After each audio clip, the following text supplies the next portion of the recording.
Good morning student. आज हम chemistry के लिए एक इम्पोर्टेंट टॉपिक के बारे में डिस्कस कर रहे हैं, जैसे हम कहेंगे स्टीरियो केमिस्ट्री, त्रिविम रसायन। अर्थात केमिस्ट्री में इसका अलग ही योगदान है कि स्टीरियो केमिस्ट्री क्या होता है। ओके, इसमें सबसे पहले हम डिस्कस कर रहे हैं आइसोमेरिज्म क्या होता है, समावेता क्या होती है। तो 1820 में लिविंग और वोलर दो वैज्ञानिकों ने समावेता की खोज की। फिर उन्होंने बताया कि समावेता होती क्या है। तो हम कह सकते हैं कि ऐसे यौगिक जिनके अणु सूत्र समान हो, जिनके भौतिक अथवा रासायनिक गुण अथवा दोनों प्रकार के गुणधर्म डिफरेंट होते हैं, उन्हें आइसोमर्स कहते हैं और इस प्रॉपर्टी को आइसोमेरिज्म कहेंगे। देखो,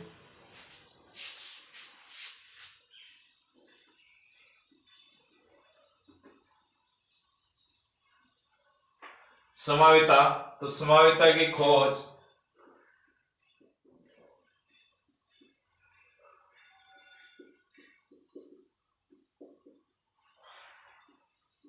अठारह सौ बीस में लिविंग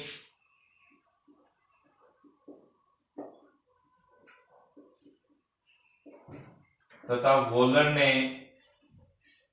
की थी। ओके, समावेता है क्या? तो देखो, वे यौगिक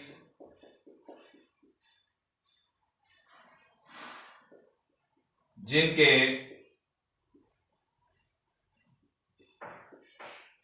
अणु सूत्र समान हो, फॉर्मूला मोलिकुलर फॉर्मूला क्या हो, समान हो, लेकिन भौतिक गुण अथवा रासायनिक गुण अथवा दोनों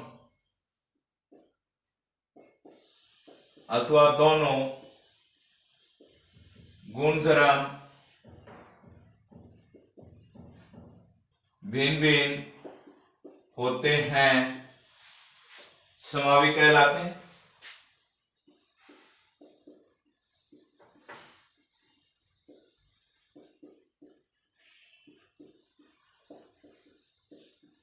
तथा इस परिघटना को समावेता कहते हैं।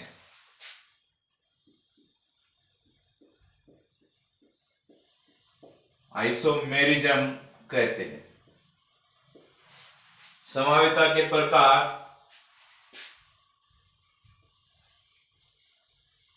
Type of isomerism.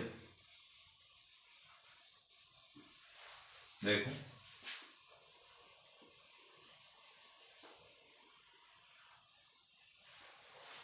समावेता दो प्रकार की होती है, एक संरचनात्मक समावेता और एक त्रिविम समावेता।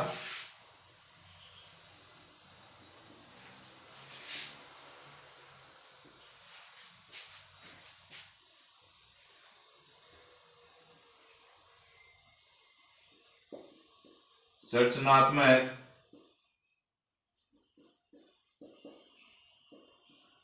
समावेता और दूसरा है त्रिविम समावेता।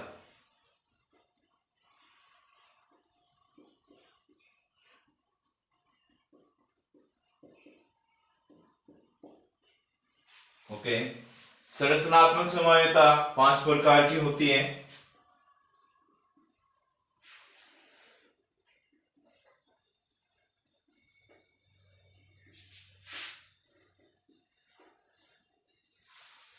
सबसे पहले हम डिस्कस करेंगे श्रृंखला समावेता।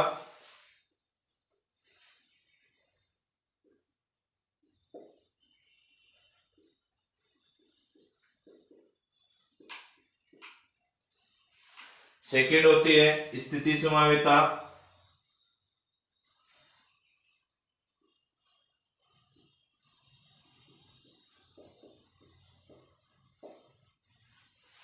थर्ड है क्रियात्मक समावेता।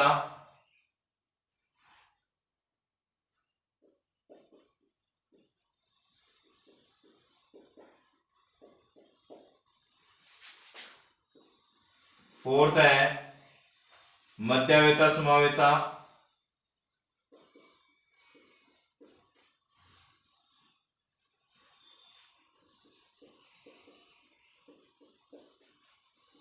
और 5 है चलावेता समावेता।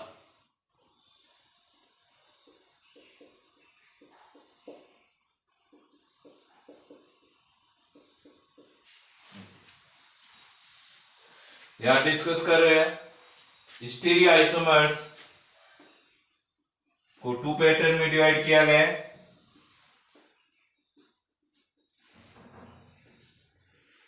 सबसे पहले हम बताएंगे विन्यासी समावेता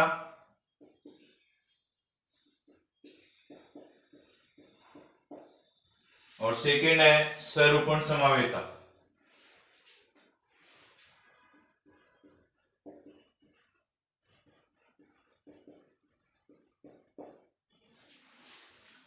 विन्यासी समावेता को 2 में डिवाइड किया गया है।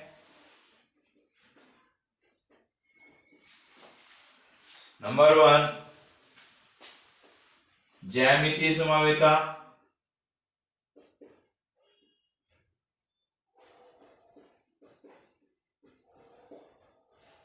और सेकेंड प्रकाशिक समावेता।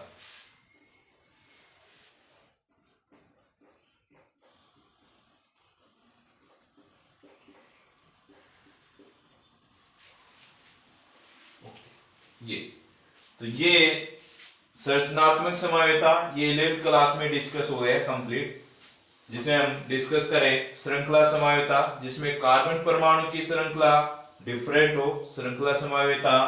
स्थिति समावेता में हम बता सकते हैं कार्बन फॉर्मूला सेम रहे, कार्बन श्रृंखला सेम रहे, द्विबंध की स्थिति बदले, त्रिबंध की स्थिति बदले, क्रियात्मक समूह की स्थिति बदले या प्रतिस्थापी समूह की स्थिति बदलेगी तो कहलाएगा स्थिति समावेता। क्रियात्मक समावेता अणु सूत्र सेम रहेगा लेकिन क्रियात्मक समूह बदल जाए, जैसे एल्कोहल किस में कन्वर्ट हो जाए ईथर में, एल्डिहाइड किस में कन्वर्ट हो जाए कीटोन में, ओइक अम्ल किस में कन्वर्ट हो जाए एस्टर में, उनमें पाई जाती है क्रियात्मक समावेता। मध्यता समावेता आप बताएंगे कि जिनमें क्रियात्मक समूह में बहुसंयोजी परमाणु उपस्थित हो, जैसे 2 डिग्री एमीन में पाई जा सकती है ये, और हम बता सकते हैं ईथर में पाई जा सकती है। चलायता समावेता जिसमें सक्रिय हाइड्रोजन परमाणु उपस्थित हो उनमें पाई जाती है, तो सामान्यतः एल्डिहाइड कीटोन में चलायता समावेता या कह सकते हो नाइट्रो कंपाउंड में चलायता समावेता पाई जाती है। ओके, हमारे 12th सिलेबस के अंदर दे रखा है स्टीरियो आइसोमर्स, ये वाला पार्ट हम ओनली डिस्कस करने वाले हैं, जिसमें विन्यासी समावेता क्या है, सरूपण समावेता क्या है, ज्यामितीय समावेता और प्रकाशिक समावेता, इन सब के बारे में डिस्कस करें। तो सबसे पहले हम डिस्कस करेंगे विन्यासी समावेता क्या होती है। देखो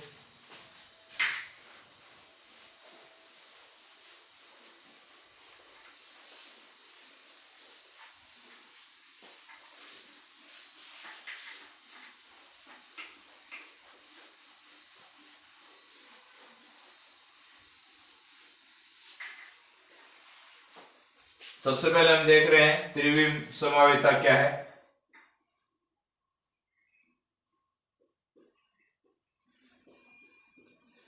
स्टीरियो आइसोमर्स किसे कहेंगे, तो ऐसे यौगिक जिनके अणुसूत्र समान हो लेकिन संरचना में उपस्थित परमाणु या समूह की आकाशीय व्यवस्था क्या हो, डिफरेंट हो। 3D अरेंजमेंट परमाणु या समूह का यदि डिफरेंट होता है तो उसे हम त्रिविम समावी कहेंगे।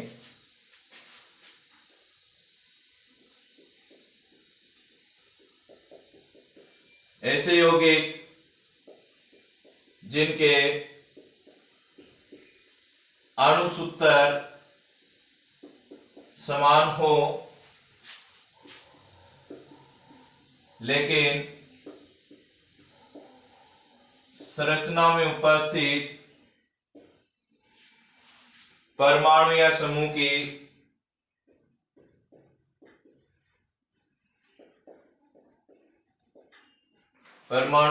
की आकाशीय व्यवस्था में भिन्नता हो,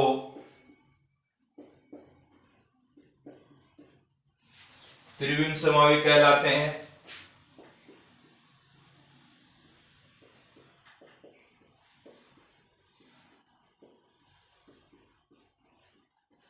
तथा इस परिघटना को त्रिविम समावेता कहते हैं।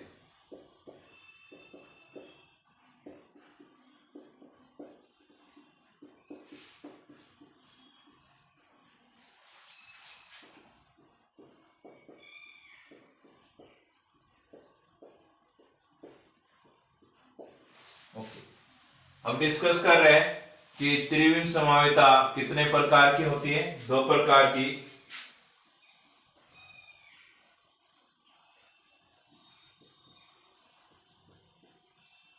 त्रिविम समावेता के प्रकार, और सबसे पहले हम डिस्कस कर रहे हैं इसमें विन्यासी समावेता, और सेकंड डिस्कस करेंगे सरूपण समावेता। विन्यासी समावेता क्या है? तो कह रहे इस समावेता में विन्यासी समावियों को एक दूसरे में परिवर्तित करने के लिए अधिक ऊर्जा की आवश्यकता होती है, क्योंकि इस प्रकार की समावेता में पुराने बंध तो टूटेंगे और नए बंधों का निर्माण होता है। तो इस समावेता के लिए जो आवश्यक एनर्जी का मान है वो दिया गया है 100 जूल या 100 किलो जूल प्रति मोल दिया गया है, और इतनी ऊर्जा आपको वातावरण में उपलब्ध नहीं होती। इसका मतलब ये कमरे के ताप पर एक दूसरे में परिवर्तित नहीं किए जा सकते। तो देखो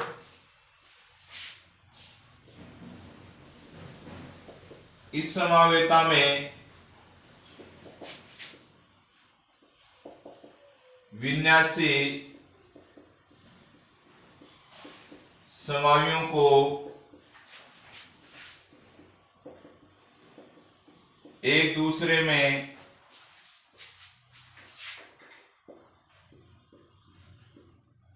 परिवर्तित करने के लिए अधिक ऊर्जा की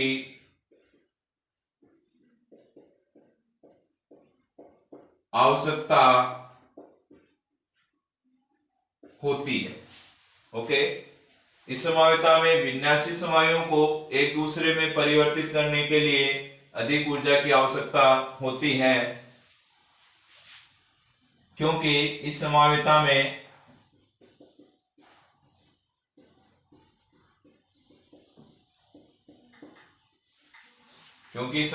में पुराने बंध टूटते हैं तथा नए बंध बनते हैं। ओके, इस समावेता में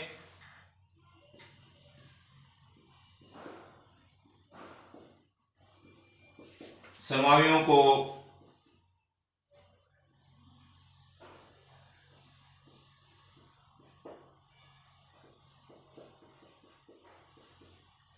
एक दूसरे में बदलने के लिए 100 किलो जूल प्रति मोल ऊर्जा की आवश्यकता होती है। ओके, अतः इन समावियों को कमरे के ताप पर एक दूसरे में परिवर्तित नहीं किया जा सकता। कहेंगे अतः विन्यासी समावियों को कमरे के ताप पर एक दूसरे में परिवर्तित नहीं किया जा सकता। या हम ऐसे भी कह सकते हैं कि विन्यासी समावियों को कमरे के ताप पर एक दूसरे से अलग किया जा सकता है, क्योंकि चेंज होते ही नहीं है तो आसानी से एक दूसरे में अलग कर सकते हैं। अब डिस्कस कर रहे हैं सरूपण समावेता। देखो इस समावेता में सरूपण समायुओं को एक दूसरे में परिवर्तित करने के लिए कम ऊर्जा की आवश्यकता होती है और इतनी ऊर्जा इन्हें कमरे के ताप पर या बाह्य वातावरण में आसानी से उपलब्ध हो जाती है, जिसके कारण ये एक दूसरे में आसानी से परिवर्तित हो जाते हैं। अतः सरूपण समायुओं को कमरे के ताप पर आप अलग नहीं कर सकते। बिल्कुल 5 से 15 किलो जूल एनर्जी प्रति मोल आवश्यक है, जिसके कारण ये इतनी ऊर्जा वातावरण में उपलब्ध हो जाती है और ये आसानी से एक दूसरे में एक्सचेंज हो जाते हैं। तो देखो इस समावेता में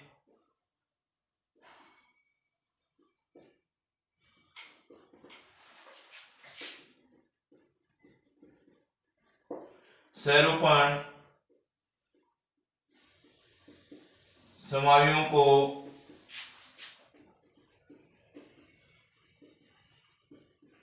एक दूसरे में, इस समावेता में सरूपण समावी एक दूसरे में आसानी से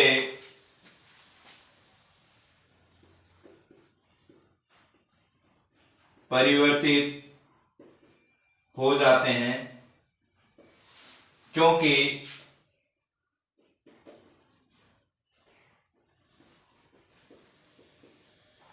इन समावियों को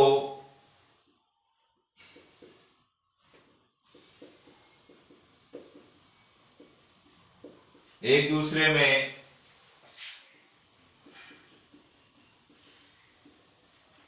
परिवर्तित करने के लिए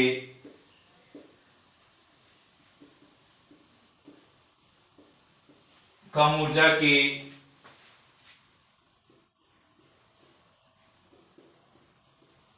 आवश्यकता होती है,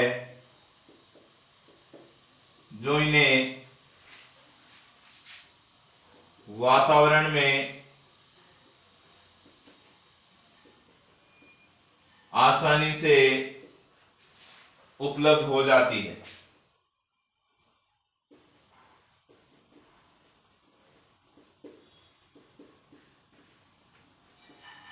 ओके, फिर यहां बताने वाले हैं कि सरूपण समायुओं को कमरे के ताप पर एक दूसरे से अलग नहीं किया जा सकता।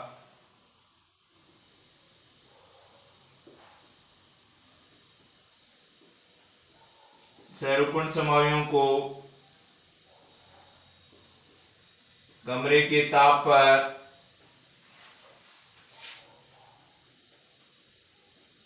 एक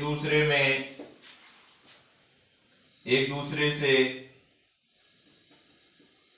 आसानी से अलग नहीं किया जा सकता।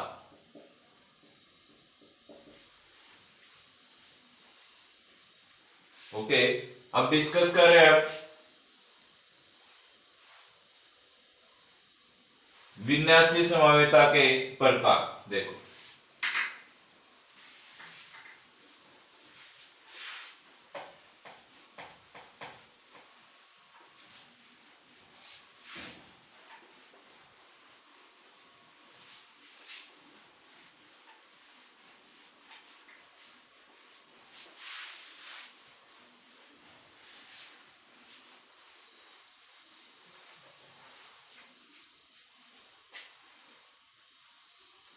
विन्यासी समावेता के प्रकार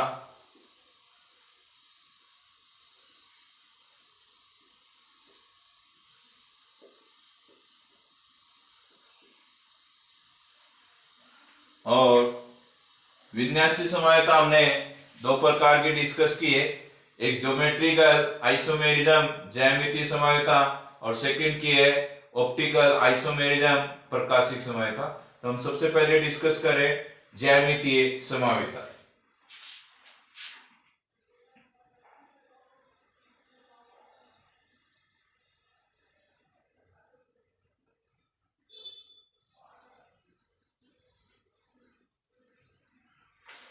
ज्यामितीय समावेता क्या है? तो कहेंगे कार्बन कार्बन एकल बंध में मुक्त घूर्णन होता है।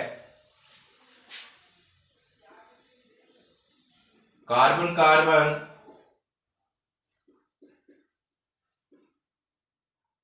एकल बंध में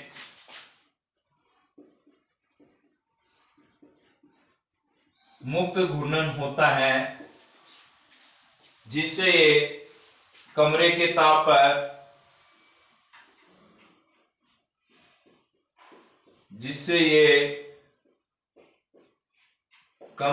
ताप पर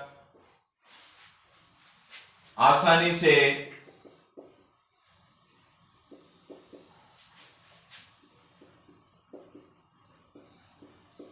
एक दूसरे में परिवर्तित हो जाते हैं।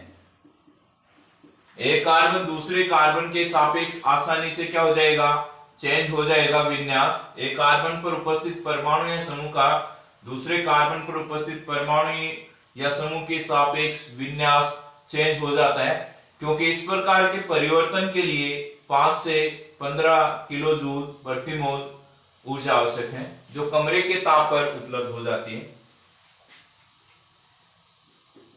क्योंकि मुक्त घूर्णन के लिए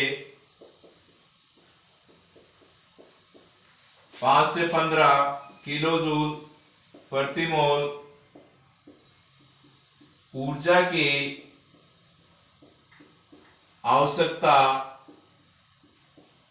होती है, जो कमरे के ताप पर आसानी से उपलब्ध हो जाती है। जो हम कह सकते हैं कमरे के ताप पर आसानी से क्या हो जाएगी, उपलब्ध हो जाती है। ओके, अब हम डिस्कस कर रहे हैं इसका डायग्राम कि जब कार्बन कार्बन के बीच एकल बंध हो तो किस प्रकार मुक्त घूर्णन संभव है। इसके लिए हमने ये 2 गत्ते ले रखे हैं, ओके, जो क्रमशः कार्बन को व्यक्त करते हैं, और इसके अंदर हमने एक कील लगाई है जो कार्बन कार्बन के बीच एकल बंध को प्रदर्शित करती है। ओके, जब इस गत्ते को हम पकड़कर दूसरे गत्ते को हम घुमाए तो विन्यास चेंज हो जाएगा।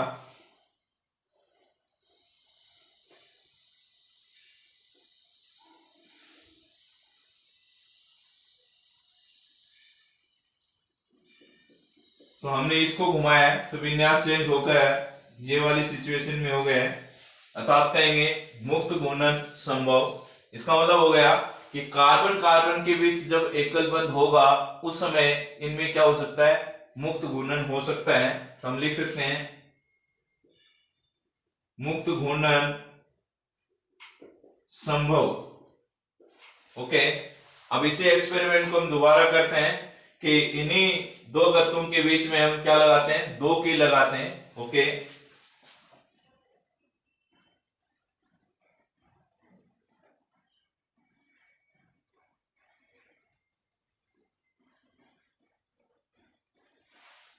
और इसको हमने दिखा रखा है इस सिचुएशन में जब हम मुक्त घूर्णन करवाएं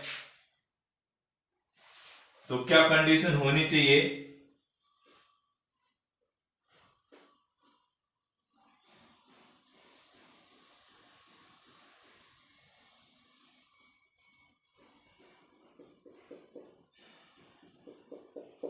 इस प्रकार इनमें मुक्त घूर्णन होना चाहिए, लेकिन हम जानते हैं इस प्रकार का मुक्त घूर्णन संभव नहीं है, क्योंकि दोनों के गत्तों के बीच में हमने क्या लगाई, 2 कील लगा रखी है जो एक गत्ते को दूसरे गत्ते के सापेक्ष घूमने से रोक रही है। तो हम यहां लिख सकते हैं मुक्त घूर्णन असंभव।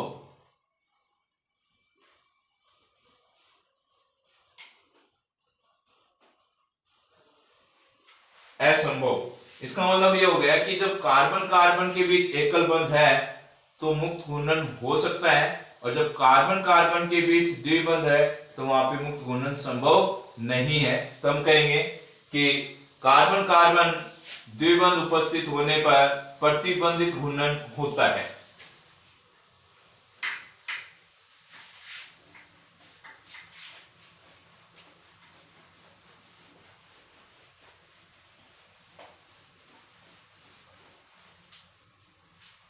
थ्योरी हो जाएगी कार्बन कार्बन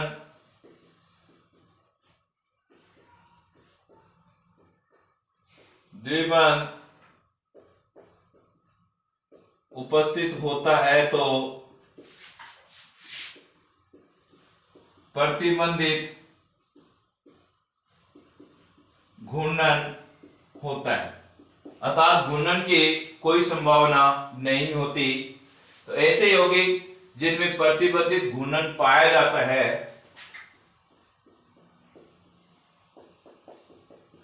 ऐसे यौगिक जिनमें प्रतिबंधित घूर्णन होता है उनमें परमाणु या समूह के त्रिविम में दो विन्यास संभव होते हैं जिसे ज्यामितीय समावेता कहते हैं। उनमें उपस्थित परमाणु या समूह के त्रिविम में दो भिन्न विन्यास होते हैं, इसे ज्यामितीय समावेता कहते हैं तथा ये जो दो विन्यास प्राप्त हो रहे हैं वो समावी होंगे तथा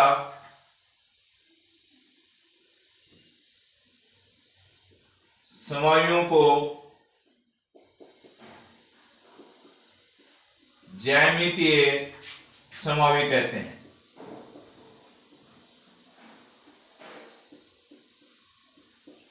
तो ज्यामितीय समावेता उन यौगिकों में पाई जाती है जहां पर प्रतिबंधित घूर्णन हो या मुक्त घूर्णन संभव नहीं हो, वहां पर ज्यामितीय समावेता पाई जाती है।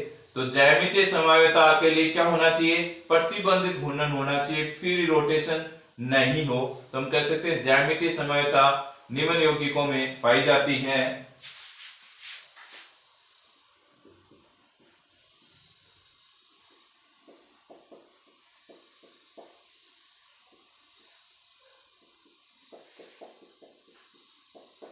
निम्न यौगिकों में पाई जाती है। किन किन में पाई जाएगी? Number 1 carbon carbon double bond जिसे हम कहेंगे एल्किनो में। सेकंड करें कार्बन नाइट्रोजन डबल बॉन्ड हो जिन्हें हम कहेंगे ऑक्सीमो में। और थर्ड हम डिस्कस कर रहे हैं चक्रीय यौगिकों में जिसे कहेंगे एलिसाइक्लिक यौगिकों में।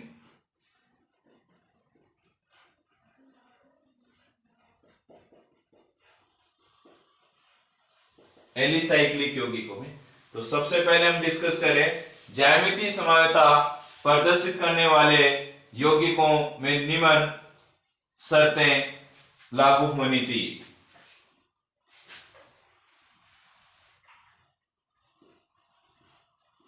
ज्यामितीय समावेता प्रदर्शित करने वाले यौगिकों के लिए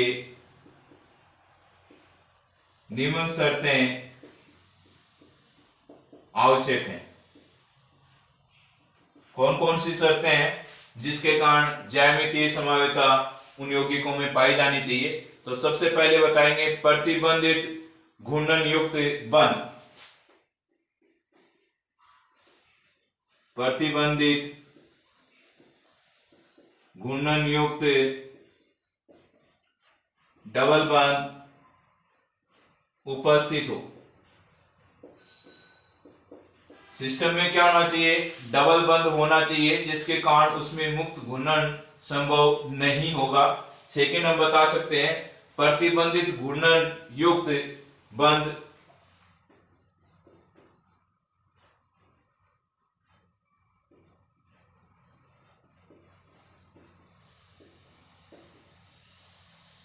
युक्त बंध के दोनों ओर दो परमाणु या समूह क्या होने चाहिए, डिफरेंट होने चाहिए,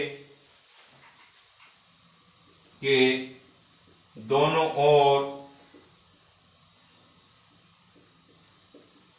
परमाणु या समूह भिन्न होने चाहिए। तो सबसे पहले हम बताया कि ज्यामितीय समवायता की कंडीशन बता दी, प्रतिबंधित घूर्णन होना चाहिए, और प्रतिबंधित घूर्णन का अर्थ है कि उसमें क्या होना चाहिए, डबल बॉन्डेड सिस्टम होना चाहिए। सेकंड कह रहा है कि जो प्रतिबंधित घूर्णन प्रदर्शित कर रहे हैं उसमें द्विबंध पर दो परमाणु या समूह भी डिफरेंट होने चाहिए। अब सबसे पहले हम डिस्कस करें एल्केनों में ज्यामितीय समवायता।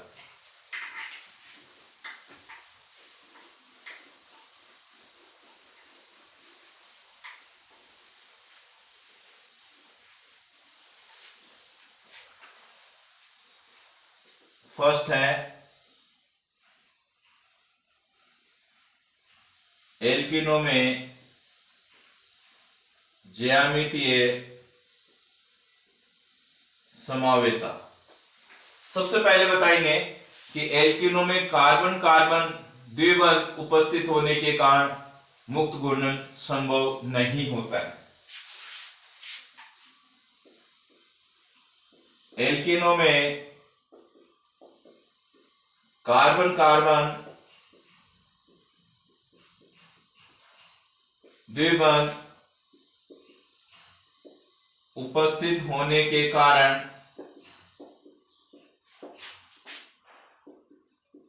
मुक्त घूर्णन संभव नहीं होता है।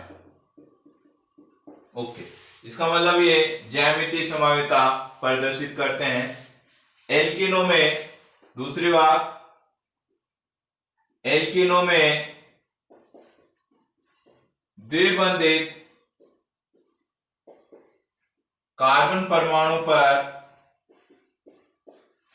दो परमाणु या समूह भिन्न होने चाहिए, दो परमाणु या समूह भिन्न होने चाहिए। ओके, इन्होंने कहा यदि द्विबंधित कार्बन परमाणु पर दो समान समूह एक दिशा में अभिविन्यासित हो तो उसे कहेंगे समपक्ष, और विपरीत दिशा में अभिविन्यासित हो तो उसे कहेंगे ट्रांस। यदि दोनों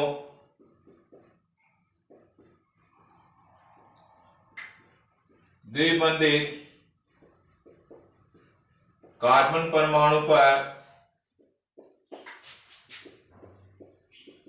समान समूह एक ही दिशा में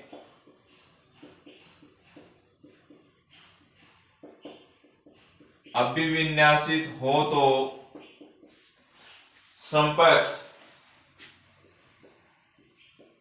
जिसे लिख सकते हैं शेष, एवं विपरीत दिशा में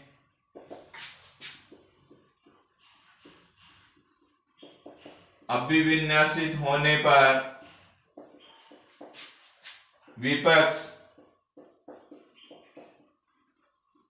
ट्रांस समावी कहलाते हैं।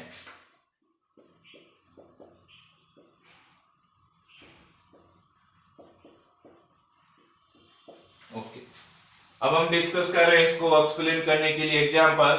तो देखो, एक कॉमन एग्जांपल ही है मैंने, कार्बन कार्बन डबल बॉन्डेड है, इस कार्बन पर दो परमाणु या समूह भिन्न होने चाहिए। तो मैंने एक ए ले लिया और एक क्या ले लिया, बी। इधर भी ए और बी ले लिया है। ओके, ये डबल बॉन्डेड सिस्टम ले लिया मैंने।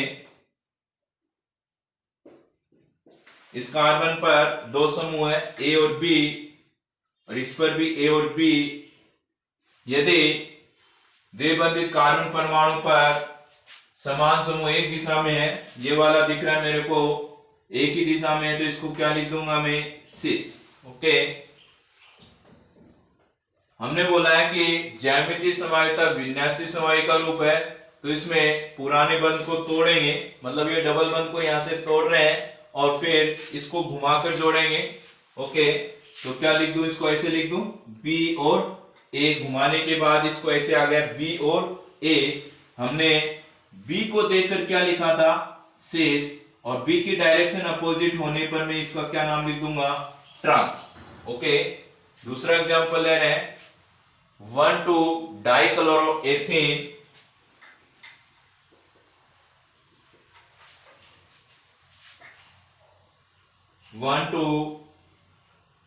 डाइक्लोरोएथीन। तो फॉर्मूले से याद है, एथीन में carbon carbon double bond. Okay,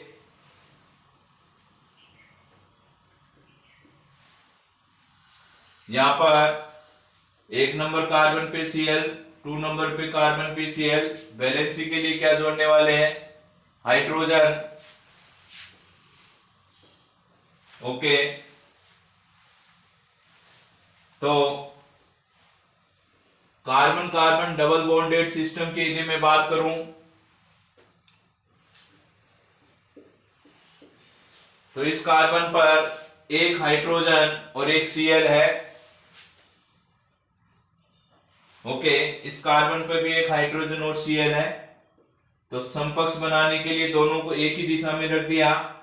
Cl Cl को देखकर हमने कह दिया ये क्या फॉर्म होगा, शेष। ओके,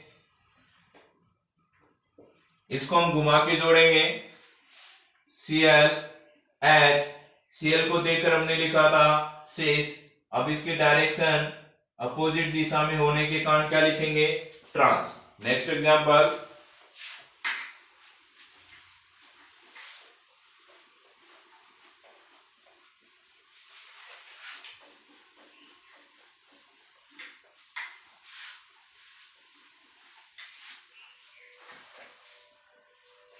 सेकेंड एग्जांपल ले रहे हैं 2 ब्यूटेन। कितने कार्बन की चेन, 4, 1 2 3 एंड 4। कितने नंबर पे डबल बंध, 2 पे। वैलेंस करने के लिए इस कार्बन की संयोजकता 1 है, तो कितने हाइड्रोजन, 3। इसकी 2 और 1 तो एक हाइड्रोजन, इसकी 2 और 1 एक हाइड्रोजन, और इसकी 3। यहां इस डबल बॉन्ड को देखेंगे। ओके,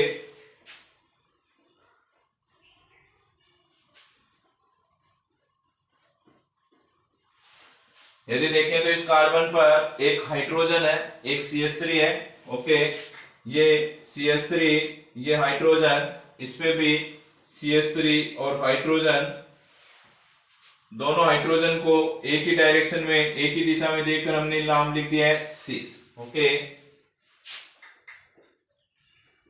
ट्रांस बनाने के लिए मैंने कहा एक कार्बन द्विबंध को घुमाकर जोड़ेंगे, तो यह आ जाएगा H और ये हो गया CH3। इसको देखकर हमने लिखा है सिस, इसको देखकर हम लिखेंगे ट्रांस। ओके, दूसरा एग्जांपल,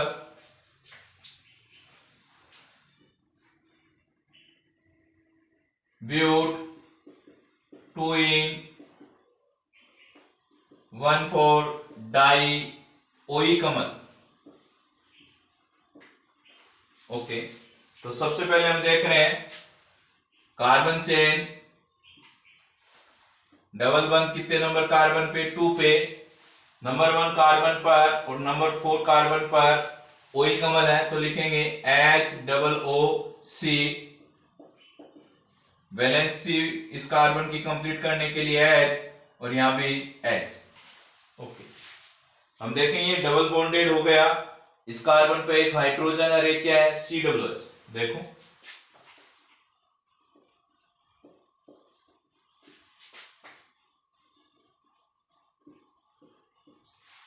ओके, तो यहां मैं लिख दूं HCOOH और इसमें भी लिख दूं HCOOH। ओके, यहां पर नीचे वाले को सेम रखें, ऊपर वाले को घुमा के जोड़ें, तो हो जाएगा HOOCH।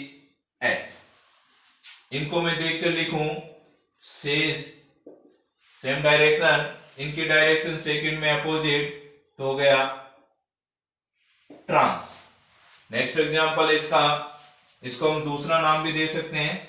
एक मेले कमल लिखा हुआ है सिसफोरम को, और ट्रांसफोरम को लिखा है फ्यूमेरी कमल।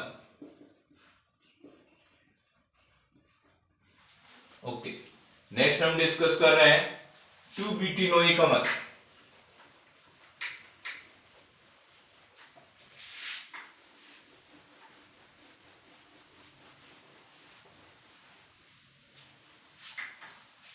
ट्यूबिटिनोई कमल।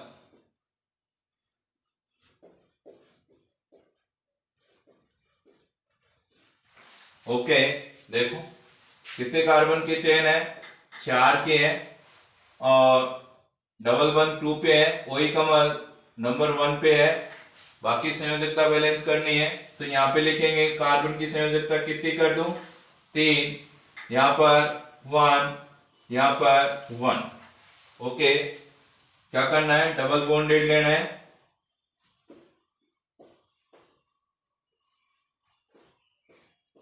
ओके, तो यहाँ पे क्या जुड़ा हुआ है, एक H जुड़ा और एक COOH है, यहाँ पे H और CH3, तो लिखेंगे HOOCH और यहाँ पे H और CH3। ओके, नीचे वाली पोजीशन को सेम रखें, ऊपर वाले को घुमा के जोड़ें आप, तो इधर क्या लिख देंगे H और ये लिख देंगे CH3। दोनों सेम ग्रुप एक ही दिशा में है, तो इसका नाम क्या लिखा मैंने, सिस। और ये दोनों हाइड्रोजन अपोजिट दिशा में, तो इसका क्या नाम लिखेंगे, ट्रांस। ओके, अब हम डिस्कस करें नेक्स्ट ऑक्सीमो में ज्यामितीय समावेता।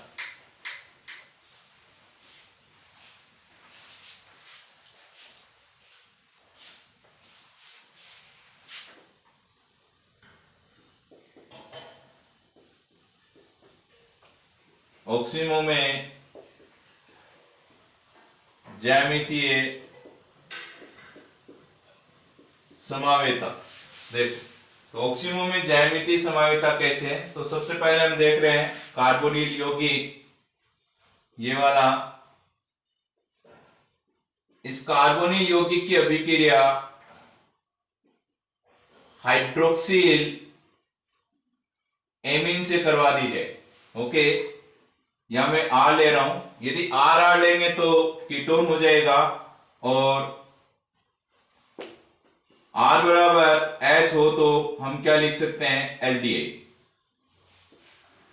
ओके, जब रिएक्शन करवाई गई तो यहां से हम क्या निकालने वाले हैं, वाटर मॉलिक्यूल H2O, तो लिखेंगे RC डबल बंद NOH।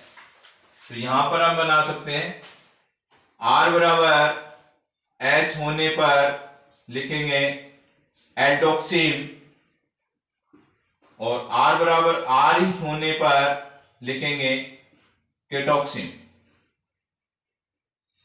तो दो रिएक्शन हो गई कि एल्डिहाइड की क्रिया जब हाइड्रोक्सिल एमीन के साथ करवाते हैं तो एल्डोक्सिम और कीटोक्सिम बनते हैं। ओके, हम यह डिस्कस कर रहे हैं कि कार्बन और नाइट्रोजन में प्रतिबंधित घूर्णन पाया जाता है, डबल बॉन्डेड है।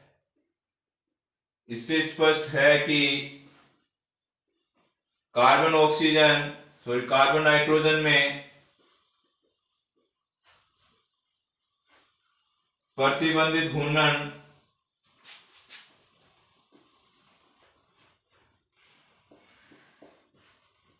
होता है।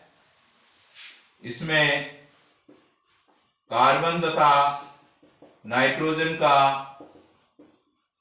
संकरण sp2 होता है। ओके,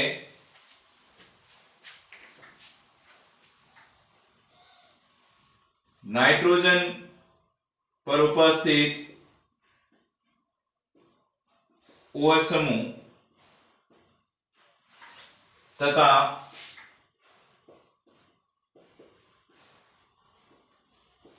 कार्बन पर उपस्थित हाइड्रोजन या छोटा एल्किल समूह एक ही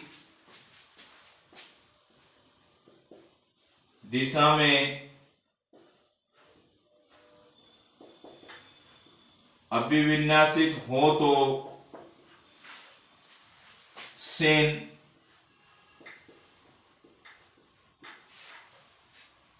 तथा विपरीत दिशा में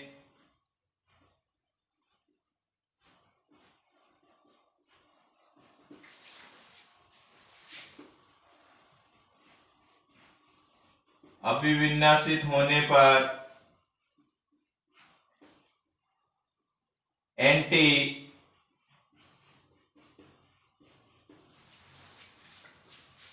समावी कहलाते हैं।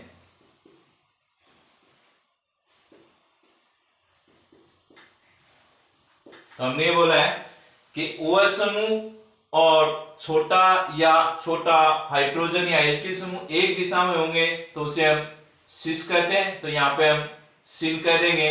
और अपोजिट दिशा में होने पे वैसे हम ट्रांस कहते हैं, लेकिन एल्डोक्सिल और कीटोक्सिल में हम क्या लिखेंगे, एंटी। अब इसके एग्जांपल देख रहे हैं।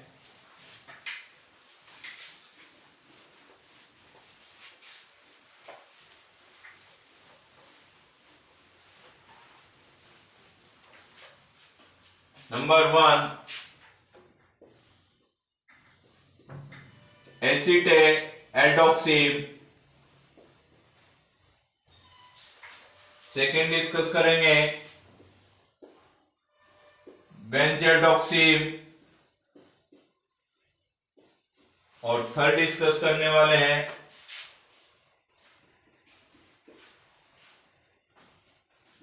Acetophenone auxin. तो सबसे पहले हम इसके फॉर्मूले देख रहे हैं ना। तो ये फॉर्मूला कहां से आया होगा, ये एल्डिहाइड की क्रिया जब हाइड्रोक्सिल एमीन से करवाई थी तो ये बन के आया था, ये वाला फॉर्मूला, जिसको मैं लिख सकता हूं CH3CH11NOH। ओके,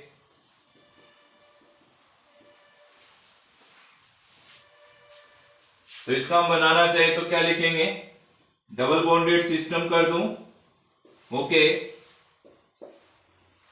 ये करें, इस कार्बन से एक हाइड्रोजन है, एक CH3 है, इस पे क्या जुड़ा OH, एक ही दिशा में हो, हाइड्रोजन या छोटा एल्किल समूह और OH एक ही दिशा में हो तो उसे क्या कहेंगे, सिन। ओके, अब क्या करना है, इस बंध को तोड़ना है, घुमा के जोड़ना है, तो क्या लिखेंगे, HCN CH3। यदि अपोजिट डायरेक्शन में जा रहा है OH और H तो इसे हम क्या लिखेंगे, एंटी। ओके, दूसरा केस ले रहे हैं बेंजोडोक्सिल। कैसे आया होगा, C6H5C11OH, रिएक्शन हाइड्रोक्सिल एमीन से करवा दी तो ये बन गया है यहां पर C6H5CH11NOH। ओके, ये डबल बॉन्डेड सिस्टम लेके जाएंगे हम।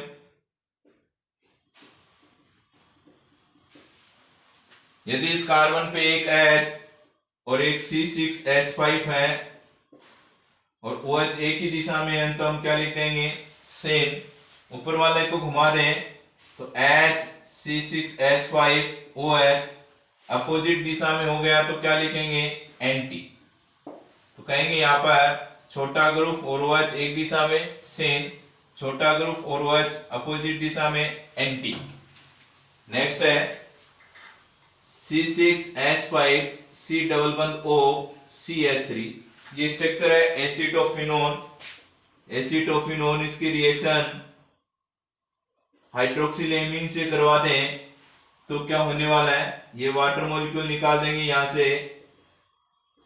तो हो जाएगा C6H5CCH311NOH। एसिटोफिनोन ऑक्सिन, इसके दो रूप देखने वाले यहां से डबल बॉन्डेड से।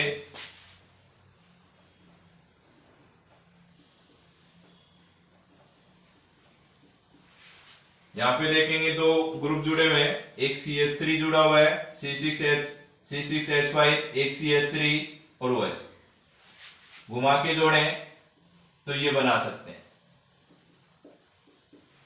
हमने बोला है कि छोटा ग्रुप या हाइड्रोजन एक तरफ हो तो क्या लिखेंगे, यदि छोटा ग्रुप और OH अपोजिट डायरेक्शन में हो तो उसे क्या लिखेंगे, एंटी। तो इस प्रकार आपने एल्किनो में ज्यामितीय समायुक्ता, ऑक्सीनो में ज्यामितीय समायुक्ता देखी है। नेक्स्ट वीडियो में हम एलिसाइक्लिक यौगिकों में ज्यामितीय समायुक्ता देखेंगे। Okay, thank you very much.